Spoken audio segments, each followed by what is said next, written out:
son la luz del mundo, como una ciudad en lo alto de una colina que no puede esconderse. Nadie enciende una lámpara y luego la pone debajo de una canasta, en cambio la coloca en un lugar alto donde ilumina a todos los que están en la casa. De la misma manera, deje que sus buenas acciones brillen a la vista de todos, para que todos alaben a su Padre Celestial. Amén. A la palabra de Dios. Pueden tomar sus asientos, hermanos. Gracias a Dios por esta palabra. Oramos por este texto que acabamos de leer. Señor, te doy gracias por estos versículos que acabamos de leer. Te pido que sean de bendición para nuestras vidas, que abran nuestro entendimiento, que pueda ser claro para nosotros. Te pido, Señor, que a través de estos 3 versículos nos estés hablando, Señor, que haya un mensaje para nosotros, que no nos volvamos como hemos venido, sino que algo aprendamos, que esto sea de edificación, que abra nuestro entendimiento, que abra nuestro conocimiento, que podamos tomar tu palabra, que esta sea oportuna a nuestra situación y a nuestro momento, Señor. En tu nombre, Jesús, confiamos en que tu palabra tiene poder. Amén y amén. Hermanos, de seguro conocemos este mensaje de Jesucristo. Recordemos que Él está predicando uno de sus sermones más famosos, el Sermón del Monte. Se llama así porque Jesús se sienta en el Monte de los Olivos y empieza a predicar, ¿sí? Y entre las cosas que Él comenta, entre las cosas que Él predica, que son varias, empieza con las bienaventuranzas, ¿sí? Pero luego continúa hablando. Recordemos de que son varias las enseñanzas que Jesús da, una encadenada a la otra, ¿sí? Una encadenada a la otra. Y entre ellas están estas 2, podríamos decir, enseñanzas que Jesús da, que están asociadas al mismo concepto. Primero habla de la sal y luego habla de la luz, ¿sí? Y en primer lugar, Jesús habla de la sal de la tierra. Y hay algo muy particular en esto que habla el Señor Jesús, que es que la sal tiene 2 usos, ¿no? El primer uso es el que más conocemos nosotros hoy en día, que es para sazonar. La sal es un sazonador, es decir, dar sabor. Y lo otro es que la otra función que tiene la sal es el de conservante, ¿sí? Que hoy en día nosotros tenemos sistemas refrigerados, ¿sí? La mayoría de nosotros, casi en la ciudad, casi todos nosotros tenemos sistemas refrigerados, y hasta en algunas zonas rurales ya la heladera, el refrigerador, el freezer son cosas comunes.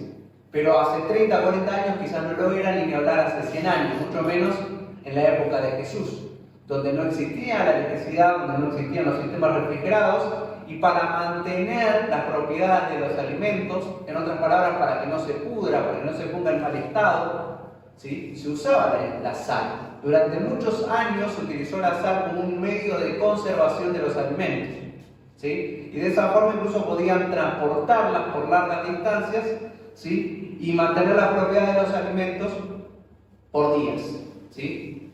Entonces Jesús se refiere más en este sentido, porque si bien la sal que nosotros conocemos, ¿sí? Puede pasar por momentos donde se humedece, en general la sal no pierde el sabor. No hemos visto nosotros, o no es tan común para nosotros que la sal pierda el sabor. Pero recordemos que en las tierras bíblicas, Jerusalén en sí misma e Israel en sí misma está cerca de un mar, ¿sí? Que es el mar Muerto, ¿no? Y en realidad no es un mar, ¿sí? Se le llama mar porque en la antigüedad había una sola palabra para referirse a cualquier clase de cuerpo azul, ¿sí? Pero el mar Muerto no es un mar en sí mismo. Ahora, la concentración de sal que tiene ese mar es tan grande que flotan los cuerpos en general que se meten al mar. Después búsquelo, es muy interesante que la gente que va al mar Muerto considera que tienen propiedades interesantes, y que la gente que se mete termina flotando de una forma diferente a cualquier otra superficie. Pero bueno, alrededor de ese mar, la tierra en general tiene alta concentración de sal también, y por eso Jesús habla de la sal de la tierra, pero esa sal, en contacto con la sal de una salina, es una sal que no es pura, ¿sí? Y al no ser pura, está mezclada con otros minerales, y esa era la sal que se usaba en esos tiempos. Era una sal que perdía sus propiedades fácilmente, ¿sí? Porque no era una sal pura y que perdía su sabor, ¿sí? En contraste con la sal que nosotros consumimos, que como vamos a ver es más pura, tiene mayor cantidad de sodio y no está mezclada con otros minerales y proviene de las salinas en general. Entonces, es común en los tiempos de la audiencia de Jesús que hay sal que sirve y sal que deja de servir o que pierde sus propiedades fácilmente, y la sal que pierde sus propiedades ya no sirve para nada. Uno la prueba, no sirve para sazonar, y lo que es más importante, para los judíos que lo estaban escuchando, no sirve para conservar el sabor de los alimentos, ¿sí? Y el buen estado de los alimentos. Y cuando la sal pierde sus propiedades, el alimento se pudre, se pone en mal estado. Ahora, lo que Jesús nos dice es que nosotros somos la sal de la tierra. Y nuestra responsabilidad está más asociada a la segunda propiedad de la sal, que es la conservación.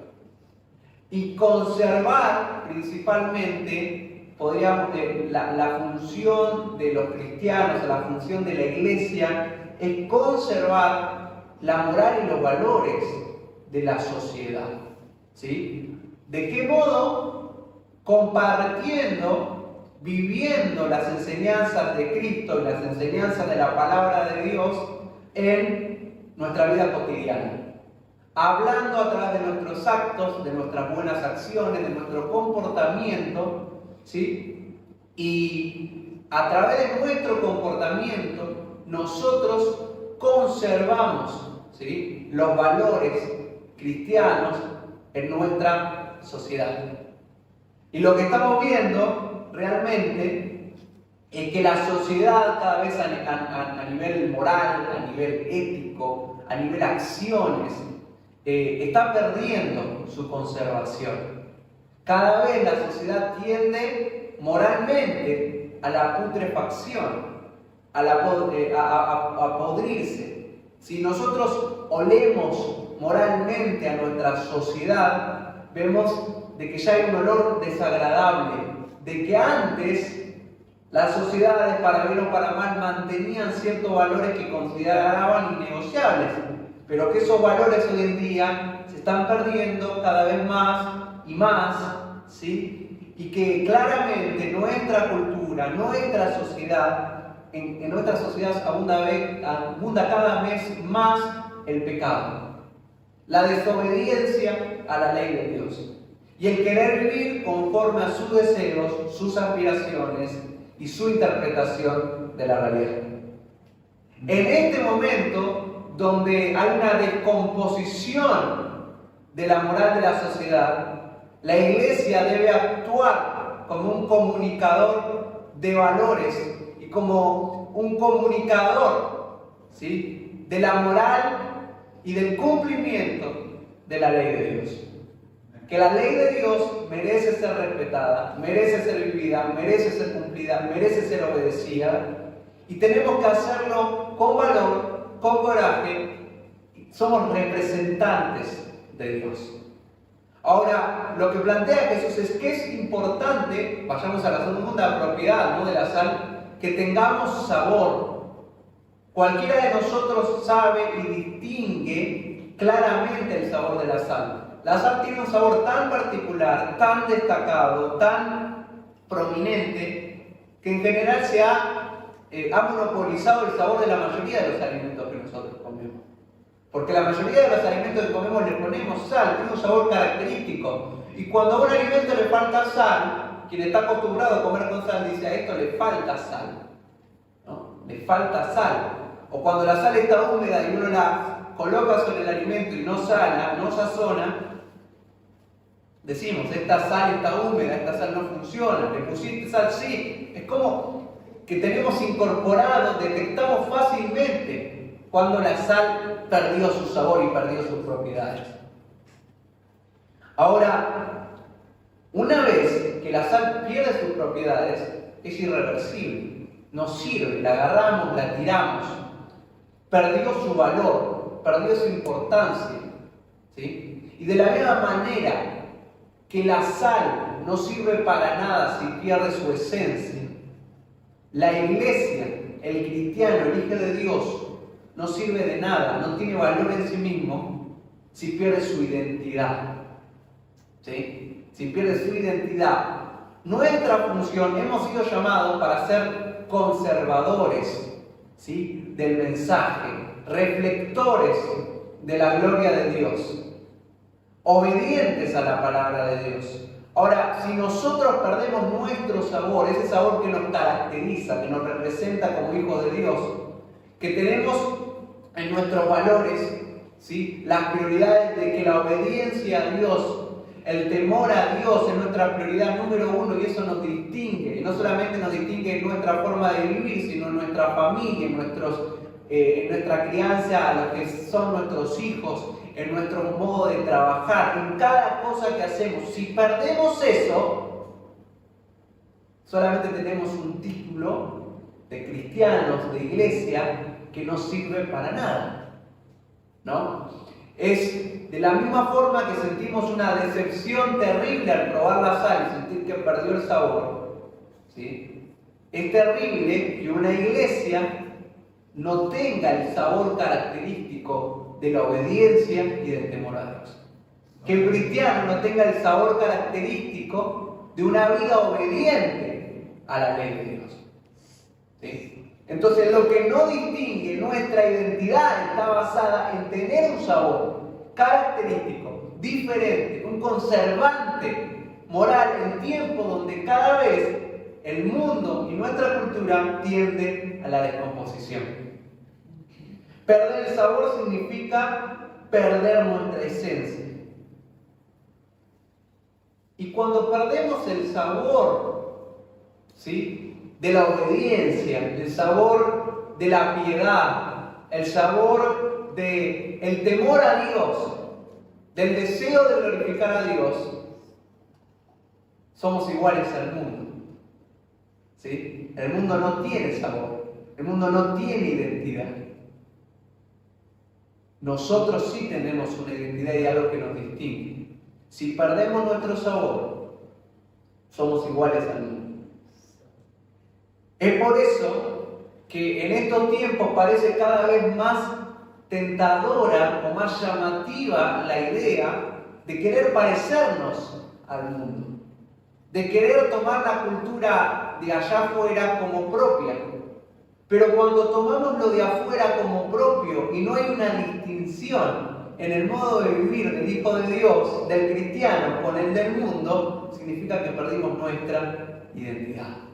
No tenemos que imitar al mundo, no tenemos que buscar en el mundo lo que el mundo no tiene, lo que el mundo carece. Ya tenemos un sabor y una identidad propia de Cristo. ¿Cuántos dicen amén? Amén. Primera de Juan, capítulo 2, versículo 15 al 17. Sé que también conocen ese texto, pero a modo recordatorio. No amen este mundo, ni las cosas que les ofrece, porque cuando aman al mundo no tienen el amor del Padre en ustedes. Hoy decía Rosy, hoy decía Fede, que lo que caracteriza al cristiano es el amor, ¿no? Y hay muchas cosas que le dan sabor a la vida del cristiano: el amor, el respeto, la tolerancia, la paciencia. En lugar de preocuparse, tiene fe, la confianza plena en Dios. Si no tenés eso, perdiste tu sabor. No hay nada que te distinga al mundo, ni hay nada que conserve tu vida, tu familia y a los que están a tu alrededor, ¿no? Si amamos al mundo, si queremos parecernos al mundo, perdemos nuestro sabor, aquello que nos distingue. Pues el mundo solo ofrece un intenso deseo por el placer físico, un deseo insaciable por todo lo que vemos y el orgullo de nuestros logros y posesiones. Nada de eso proviene del Padre, sino que viene del mundo. Y este mundo se acaba junto con todo lo que la gente tanto desea, pero el que hace lo que a Dios le agrada vivirá para siempre. Amén. La descartarán y la pisotearán, dice el versículo que leímos. Cuando se encuentra a la sal que se supone que debe tener sabor y propiedades y no la tiene, se la trata como algo sin valor. De la misma forma, un cristiano sin sabor será despreciado y burlado. ¿Sí? Cuando un cristiano que debiera tener un sabor y un comportamiento particular es igual al mundo, ¿sí? Leamos por ejemplo Romanos 2, 21 al 24. Dice el texto, a modo de ejemplo: ahora bien, si tú enseñas a otro, ¿por qué no te enseñas a ti mismo? Predicas a otros que no se debe robar, pero tú robas, dice Pablo. Dice que está mal cometer adulterio, pero tú cometes adulterio. Condenas la idolatría, pero tú usas objetos robados de los templos paganos. Te sientes muy orgulloso de conocer la ley de Dios, pero deshonras a Dios al quebrantarla. No es extraño que las Escrituras digan: los gentiles blasfeman el nombre de Dios por causa de ustedes. Cuando los cristianos, cuando decimos ser cristianos, decimos que somos representantes de Dios. ¿Sí? Cuando yo digo soy cristiano, estoy representando en cierta forma a Dios. Porque la gente ve en mí o pretende ver en mí a Dios. ¿Sí? Porque cristiano significa pequeños Cristos, representantes de Cristo. ¿Sí? Y cuando nuestro comportamiento deja mucho que desear, cuando no tenemos el sabor que se supone debemos tener, ¿sí? Lo que pasa es que ya se engloba, se cataloga, se categoriza por nuestro mal comportamiento a toda la iglesia. Y eso lo hemos visto muchas veces. Cuando hay personas que en nombre de Dios viven una vida impía o un comportamiento que deja que desear, engañan a la gente, estafan a la gente, el nombre de Dios es blasfemado. Se burlan del nombre de Dios, hablan mal de Dios, hablan mal de la iglesia. Eso pasa cuando la sal no tiene sabor. ¿Qué es glorificar a Dios? Glorificar a Dios es mostrar a través de nuestros actos que Dios es grande, que Dios merece gloria, mostrar las virtudes de Dios al mundo. Lo contrario es que a través de nuestros actos mostramos que tenemos un Dios chico, un Dios sin valor. Cuando perdemos sabor, en lugar de glorificar a Dios, le mostramos al mundo un Dios que no vale nada. ¿Sí? Amén. Siguiente versículo: ustedes son la luz del mundo. Usa otra metáfora Jesús. Como una ciudad en lo alto de una colina que no puede esconderse. Nadie enciende una lámpara y luego la pone debajo de una canasta. En cambio la coloca en un lugar alto donde ilumina a todos los que están en la casa. De la misma manera dejen que sus buenas acciones brillen a la vista de todos, para que todos alaben a su Padre Celestial. ¿Sí? Me gusta lo que plantea acá Jesús, porque Él es muy claro, dice: ustedes son la luz del mundo. Y nosotros, todo lo que sabemos en nuestras casas, tenemos las lámparas, ¿sí? Y las lámparas las colocamos en el techo, porque es el lugar donde mejor alumbra, o a lo sumo en la pared, en una posición alta, posterior a los 2 metros en general. ¿Para qué? Para que esa luz se esparza e ilumine todo el territorio que está alrededor. Salvo excepciones, la luz no está en el piso. La luz no es, y mucho peor, la luz no está escondida. No ponemos la luz y le ponemos una maceta arriba. No ponemos la luz y le ponemos un canasto arriba, porque la idea de la luz es que alumbre. Esa es la metáfora que está usando Jesús. ¿Para qué alumbre? ¿Para qué pone la luz uno arriba? Para que ilumine a todos y para que ilumine lo máximo posible. ¿Sí? Ahora, nosotros tenemos esa responsabilidad, porque Jesús dice: ustedes son la luz del mundo. De nuevo, nos está tratando a nosotros como representantes de Dios. A Dios nadie vio jamás, porque nuestro Dios es Dios invisible. Pero Dios se manifestó a través de Jesús. ¿Sí? El Hijo es aquel que le ha dado a conocer. Y nosotros como seguidores de Jesús, imitamos a Jesús y con nuestro acto, con nuestra forma de vivir, mostramos al Dios invisible al mundo. No es poca cosa lo que hacemos, somos embajadores, somos representantes de Dios. Y si tenemos la verdad, y si tenemos la verdad, si hemos encontrado a Dios, acá hay varios puntos, ¿no? Pero tendríamos que tratar de reflejar o de mostrar a Dios lo máximo posible, ¿no? Si yo tengo algo valioso y algo como la luz que puede compartirse, no voy a tenerlo escondido, no voy a esconderlo. Y lo que me interesa de este versículo, el primer punto, es que la luz no puede ni debe esconderse. La luz no puede ni debe esconderse. ¿Por qué la luz no puede ni debe esconderse? Porque es prácticamente una locura, porque no tiene sentido, ¿sí? Y porque puede beneficiarnos a todos de no estar en la oscuridad. Ahora, lo que yo pensaba es, ¿cuántos cometen pecados y llevan una vida vergonzosa? ¿Sí? Tienen una actitud, un comportamiento y acciones vergonzosas. O peor aún, acciones que llegan a lo más bajo de la bajeza humana. Y lo hacen a la luz del día y sin ningún tipo de remordimiento. Pero a veces nosotros, que tenemos la verdad de Dios y que somos representantes de Dios, nos escondemos.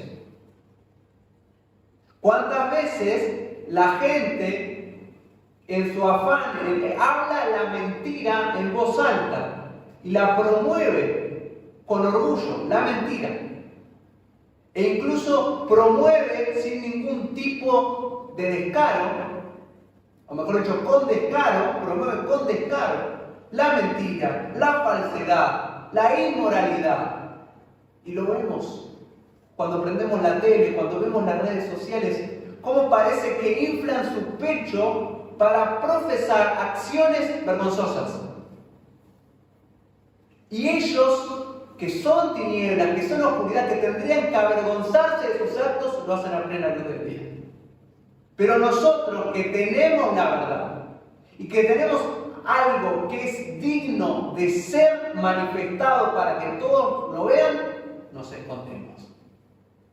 Esconder la luz, esconder la verdad de Dios es prácticamente un absurdo. ¿Sí? No escondamos la luz que Dios ha puesto en nuestros corazones. Juan capítulo 19, versículo 38, hay una historia de una luz debajo de una canasta. Una de muchas historias. Porque uno puede decir, no tiene sentido, no hay casos de luz debajo de una canasta, como decía el texto. Más tarde dice José de Arimatea, quien había sido un discípulo, subrayamos la palabra que sigue, secreto de Jesús. Hay una nueva categoría de discípulo, acá se ve, secreto. Porque él era el discípulo de Jesús, él era un alumno de Jesús, pero nadie sabía que él era discípulo de Jesús. Ni los discípulos sabían que él era discípulo de Jesús, ni su familia sabía que él era discípulo de Jesús, ni sus amigos. Jesús lo sabía porque sabe todo, pero ni él públicamente nunca había dicho que era discípulo de Jesús. ¿Y por qué? Y el apóstol Juan nos indica por qué. Por temor a los líderes judíos. Como tenían miedo de su alrededor, de su entorno, de qué iba a decir su entorno, se escondían.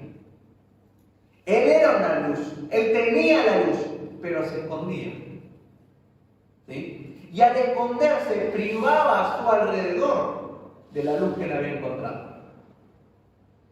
Ahora, hubo un momento determinado, cuando Jesús es crucificado, que él por primera vez en su vida sale a la luz, porque era su momento para actuar y para ayudar y para interceder para que el cuerpo de Jesús sea dignamente sepultado. Pidió permiso a Pilato para bajar el cuerpo de Jesús. José fue a buscar el cuerpo y se lo llevó. No importa la historia de Arimatea, después usted, en este momento, para este propósito, para lo que estamos hablando, después si usted quiere puede leerla, pero lo interesante es que durante años Arimatea era un fiel seguidor de Jesús, pero no lo hablaba, no lo decía, era la luz del mundo escondida debajo de una canasta, prácticamente imperceptible, no sacando provecho de lo que él había encontrado. ¿Cuántas veces nos escondemos por temor, por miedo a lo que van a decir, a lo que van a pensar de mí? Por temor, por ser políticamente correcto en una sociedad donde a lo malo llaman bueno y a lo bueno llaman malo. Pero no podemos esconder la luz de Cristo. Tenemos que ponernos en un lugar alto y alumbrar a los que están a nuestro alrededor. Juan capítulo 3, versículo 1 y 2, había un hombre llamado Nicodemo, un líder religioso judío de los fariseos. Una noche fue a hablar con Jesús, dice el texto. Después vamos a ver que Nicodemo era seguidor de Jesús. Pero lo interesante de este versículo es que él fue a hablar con Jesús de noche. ¿Y sabe por qué fue a hablar con Jesús de noche? ¿Y por qué queda registrado este detalle? Porque no quería que lo vean. Se fue a altas horas de la noche a juntarse con Jesús para pasar desapercibido, para que no se enteraran que Nicodemo, un hombre influyente, un hombre sabio, iba a hablar con ese nazareno. Reconoce a Jesús, respeta a Jesús, sabe que Jesús tiene la verdad, pero se avergüenza, se esconde. Entonces hay más de un caso en la Biblia de luz escondida debajo de una canasta. Y en estos tiempos también hay mucha luz escondida cuando debiera ser manifestada. No podemos esconder la luz. Fíjese lo que dice Pablo en Romanos capítulo 1, versículo 16. Pues no me avergüenzo de la buena noticia acerca de Cristo, porque es poder de Dios en acción para salvar a todos los que creen, a los judíos primero y también a los gentiles. La Reina Valera dice, no me avergüenzo del Evangelio porque es poder de Dios para salvación a todo aquel que cree. No podemos avergonzarnos, no podemos esconder la luz que hemos encontrado porque es poder de Dios. El poder de Dios se manifiesta a través de nuestras vidas, puede cambiar vidas, puede cambiar corazones, puede impactar a nuestro alrededor si no lo escondemos. Amén. Entonces, la luz no puede ni debe esconderse. No podemos perder nuestro sabor, no podemos perder nuestras propiedades de conservar moralmente a la sociedad con nuestro ejemplo. Y fíjense lo que dice el versículo 16. De la misma manera, dejen que sus buenas acciones brillen a la vista de todos, para que todos alaben a su Padre Celestial. Jesús está hablando de cómo se glorifica a Dios. Estábamos acostumbrados a tal idea común de que en general a veces un ministro, un coordinador, alguien que está hablando o llevando adelante la alabanza en una reunión, un sábado, un domingo, dice glorifica a Dios. Y la iglesia que decía gloria a Dios con su boca, pero eso no es glorificar a Dios. O es una forma simplista, simplificada de glorificar a Dios. A Dios se lo simplifica con las acciones que llevamos día a día y a través de los cuales demostramos a la sociedad que nuestro Dios es grande. No simplemente diciendo gloria a Dios en un culto y después escondiéndonos, o todo lo contrario, haciendo que los demás blasfemen el nombre de Dios con nuestras actitudes que no le representan. Yo glorifico a Dios cuando le muestro a mi familia, a mis vecinos, a mis compañeros, que mi Dios es grande. ¿Cómo lo hago? Obedeciendo, siendo una persona responsable, siendo una persona fiel, siendo una persona que su palabra tiene valor, ¿sí? Siendo una persona honesta, siendo una persona bien hablada, siendo una persona fiable, siendo una persona incorruptible, que no se presta al soborno, que no se presta al agravio, que se distingue, que tiene un sabor propio. Vamos a cerrar leyendo en el libro de Primera de Pedro 2:13 al 25, donde el apóstol nos enseña con diversidad de ejemplos, que después usted lo puede leer en su casa, cómo podemos glorificar a Dios y mostrarle al mundo que nuestro Dios es grande. Por amor al Señor, sométase a toda autoridad humana, ya sea el rey como jefe de Estado o a los funcionarios que él ha nombrado. Pues a ellos el rey los ha mandado a que castiguen a aquellos que hacen el mal y a que honren a los que hacen el bien. Porque una persona, un cristiano, respeta a las autoridades. ¿Sí? Acá está hablando del rey, pero un cristiano no es un rebelde, no es un revolucionario, no es alguien que se subleva contra la autoridad, sino es alguien que la respeta. ¿Por qué la respeta? Porque considera que Dios ha colocado a las autoridades. Un cristiano rebelde, un cristiano contestón, un cristiano que genera revueltas, está dejando mal a Dios. Porque su actitud es la actitud de alguien que no sabe someterse, que no sabe obedecer las reglas. La voluntad de Dios, dice el versículo 15, es que la vida honorable de ustedes haga callar a la gente ignorante que los acusa sin fundamento alguno. Pues ustedes son libres, pero a la vez son esclavos de Dios, así que no usen su libertad como una excusa para hacer el mal. Respeten a todos, llamen a la familia de creyentes, teman a Dios y respeten al rey. Ustedes, los que son esclavos, deben someterse a sus amos con todo respeto, y en este tiempo los que son empleados deben someterse a sus jefes y ser obedientes a sus jefes. Hagan lo que ellos les ordenan, no solo si son bondadosos y razonables, sino también si son crueles. Eso es lo que dice la palabra. Pues Dios se complace cuando ustedes, siendo conscientes de su voluntad, sufren con paciencia cuando reciben un trato injusto. Es obvio que no hay mérito en ser paciente si a uno lo golpean por haber actuado mal, pero si sufren por hacer el bien y lo soportan con paciencia, Dios se agrada de ustedes. Pues Dios los llamó a hacer lo bueno, aunque eso signifique que tengan que sufrir, tal como Cristo sufrió por ustedes.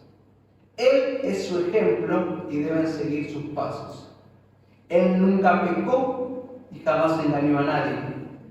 No respondía cuando lo insultaban, ni amenazaba con vengarse cuando sufría. Dejaba su causa en manos de Dios, quien siempre juzga con justicia. Él mismo cargó nuestros pecados sobre su cuerpo en la cruz, para que nosotros podamos estar muertos al pecado y vivir para lo que es recto. Por sus heridas ustedes son sanados. Antes eran como ovejas que andaban descarriadas, pero ahora han vuelto a su pastor, el guardián de sus almas. Amén. Amén. ¿Por qué tenemos que ser luz? Porque Dios es luz. Porque Cristo fue el ejemplo de ser esa luz que alumbraba a todos. Porque Cristo tuvo un sabor característico que lo diferenció en su momento. Y nosotros somos seguidores de Cristo. El que dice que cree en Él o que permanece en Él debe andar como Él anduvo. Esa es la invitación para la noche del día de hoy. Seamos luz, seamos sal, seamos diferentes y representemos a Dios ante el mundo. Que Dios los bendiga.